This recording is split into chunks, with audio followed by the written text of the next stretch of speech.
Atherton, Jeanie, Atherton, and I'm a captain and deputy fire marshal with Provo. Okay, so where are we standing right now? So right now we're standing in front of the Ford meat processing building at the corner of 800 North and 500 West. What happened here? I mean, obviously I see a lot of debris. Yeah. So we got a call about 12:47 this morning that there was, from multiple callers, not just one, passerbys that saw that there were smoke and flames coming out of the roof of the building. So our crews quickly responded. We had every station respond here last night and help contain the fire in this building. When you say every station, how many is that? How many crews? So we have 5 stations in Provo that have either a fire apparatus, either a ladder truck or an engine, and also has an ambulance. So we had every single one of those resources here last night.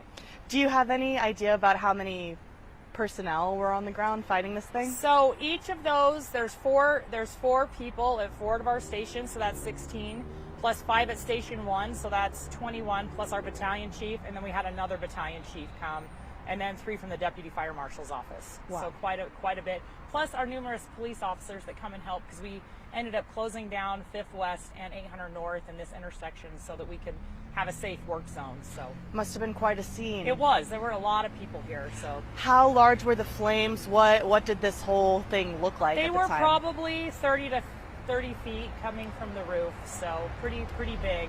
Do we know where this fire started and what started it at this point?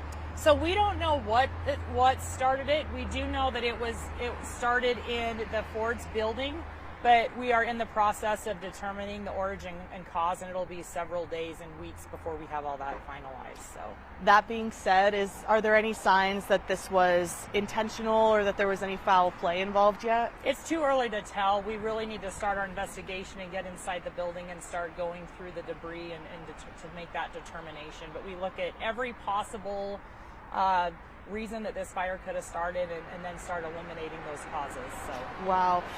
This business too, I noticed, is next to and sort of shares a building with 2 other businesses. Yeah, so there's another print shop business and then there's a car dealership behind that one. So they were able to go back into their buildings this morning. There is some smoke and a little bit of water damage in those buildings, but they're able to go in and their buildings have been deemed safe by our engineer for the city who came and took a look at that this morning. So they're able to go in and do the work through the insurance process that they need to. So okay, so some damage, but luckily it seems like they can run. They did not have a fire damage. So, and most importantly, was anyone hurt or injured or around when this fire started? So there was no one in any of the buildings that were involved, and we had no injuries to our crew, which was great. So no firefighter injuries, everyone was safe, and we were able to get it contained fairly quickly and just put out hot spots until this morning. So. That is great to hear. How long did it take you to get this fire out?